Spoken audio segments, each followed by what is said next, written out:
Thank you, Mr. President. I think many of our colleagues here in the chamber know that Senator Alexander and I host a breakfast on Tuesday mornings called Tennessee Tuesday.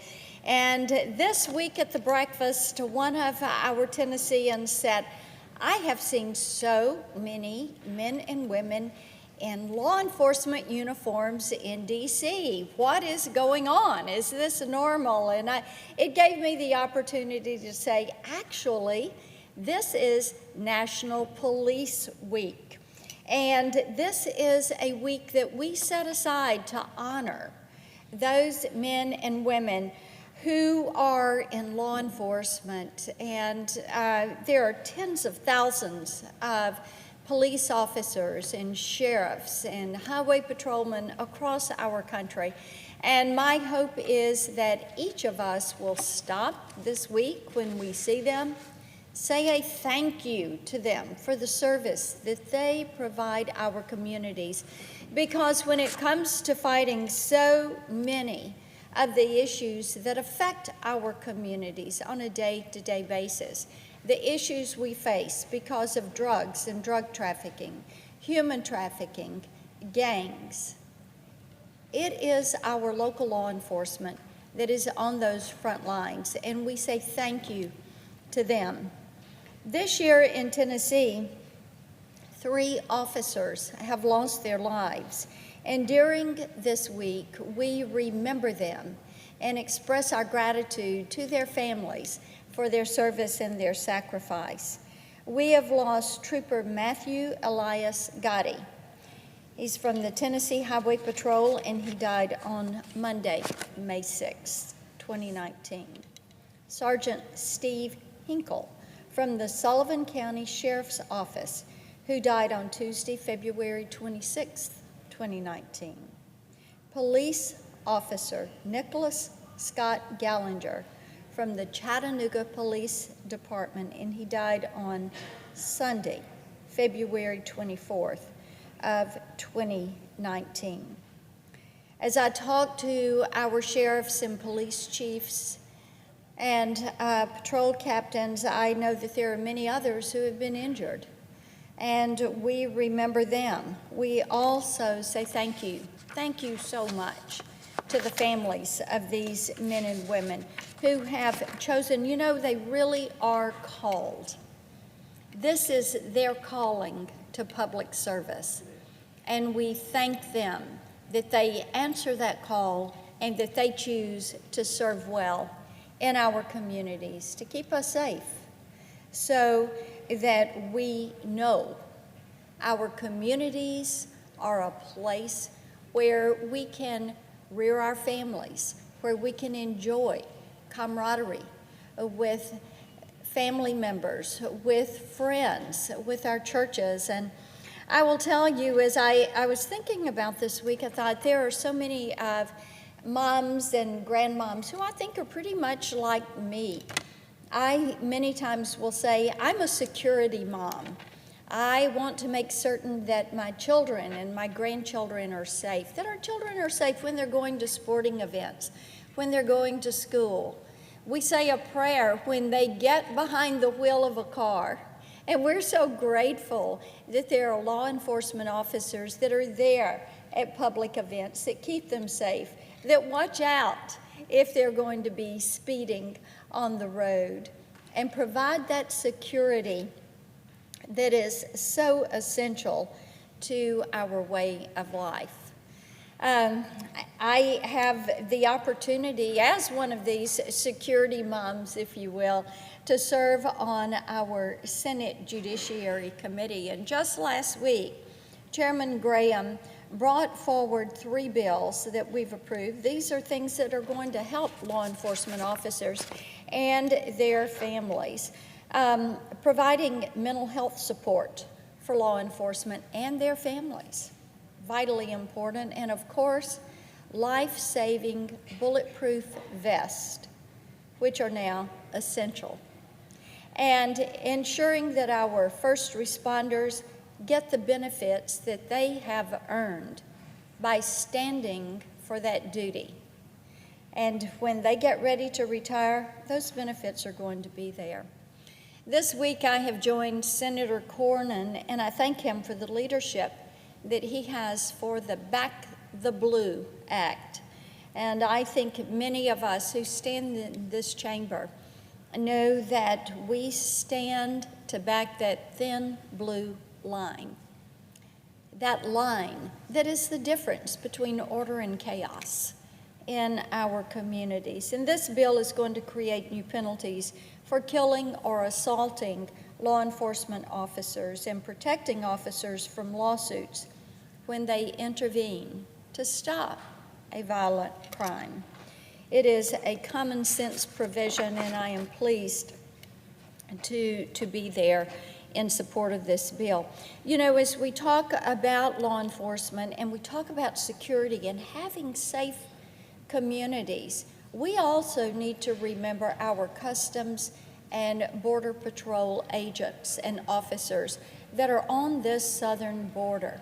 When you talk about being a security mom, of course, you know, you're going to talk about economic security and healthcare security and job security and national security, but border security is a part of that.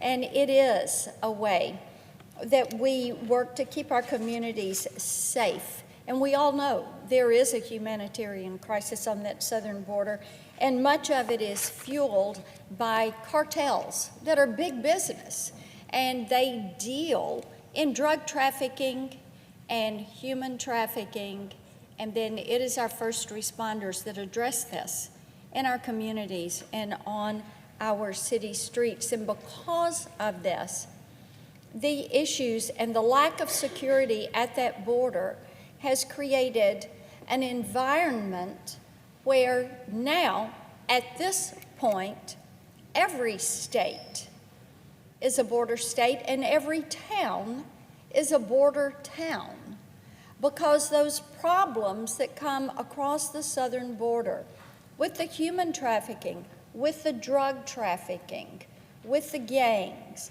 all of this ends up on the street in your community.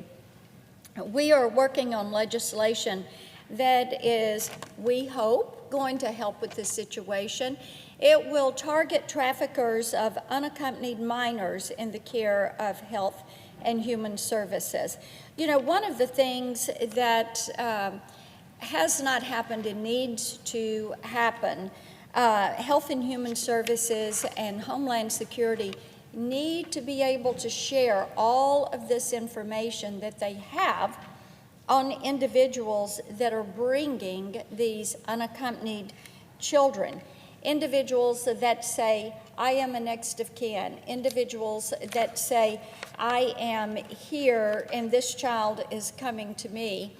And we want to make certain they are in the country legally. We want to make certain that they have a relationship with these children so that we are protecting and looking out for the security of these children and making certain that they are not being trafficked. Now, as we talk about our children and some of the trafficking, of course, much of the trafficking takes place in the virtual space. It takes place online. Seems impossible, but yet that is what happens with the human trafficking, the sex trafficking, the adverse impact that this has on young girls and on women. It is horrifying. And because of my work to prohibit these traffickers from working online, we are pushing forward with privacy legislation. You don't want, and I do not want, our children to be followed online. That is what is happening, and it is why we need to make certain that moms have the tools that they need, that parents have the tools they need to guard with the privacy of their family online. You know, Mr. President, I've recently introduced the Browser Act. This is legislation that I had while I was in the House of Representatives, and I will tell you, it's one of the first bipartisan privacy bills that we have had. But the Browser Act will require you to give your consent if you're going to opt in and allow someone to share your information, to have access to your sensitive information. We have a history in this nation of respecting informed consent. And that's what we're saying, that individuals need to give their consent to a company before that company looks at their private information, or worse yet, data mines, or worse yet, shares that information about that individual with third parties, people they do not know, people they've never seen, people they never will see. And then that tech company, guess what? Selling ads, they are paid off of your information. The Browser Act also prohibits companies from denying their service to users who refuse to waive their privacy rights. You have a right to privacy, and these companies should not deny you their service because you say, you cannot share my information, you can't share my sensitive information, I'm not going to opt in to allow you to do that, big tech company. And for opting out on non-sensitive data, I'm going to opt out and I'm not going to allow you to do that. I do not want my children followed. I do not want you to be following me. I do not want you selling my information. I don't want my spam running crazy with ads and information that I do not want. Individuals deserve their privacy. Americans deserve to know that they are protected and have that privacy in the online universe, and that they are not going to be followed, they're not going to be tracked. And while we're talking about technology, I want to bring attention to the global race for 5G, or fifth generation wireless technology. You're hearing a good bit about this, Mr. President. It doesn't matter if it's in our commercial sector or our military sector. We are at the forefront of this debate to make certain that we win this race on 5G, that China does not get a foothold, that Huawei does not penetrate our delivery systems, and to make certain that we win this race just like we did the race to 4G that brought forward a lot of the technologies that we all use and take for granted on that device that we hold in our hand. And we receive our email, we make our phone calls, we send a text message, we pull up maps, we get to a favorite site where we want to make a purchase, we log onto social media accounts, all from a handheld device. That's what 4G brought us. And 5G is going to be as revolutionary as going from analog to digital.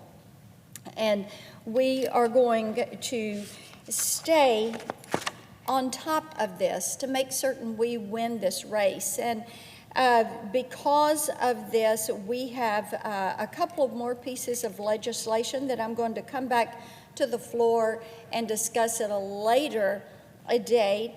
We've got the Secure 5G and Beyond Act. Senator Cornyn has the lead on those. I have the Supply Chain Act to make certain that, yes, we're focused on security in the virtual space, to make certain that we are rooting out these threats that may come to our supply chain and would affect our private sector or our governmental sector, because we know that it is imperative that, yes, we win the race in 5G, but that we protect our networks and that we secure them so that the American public knows that their information is not being exploited.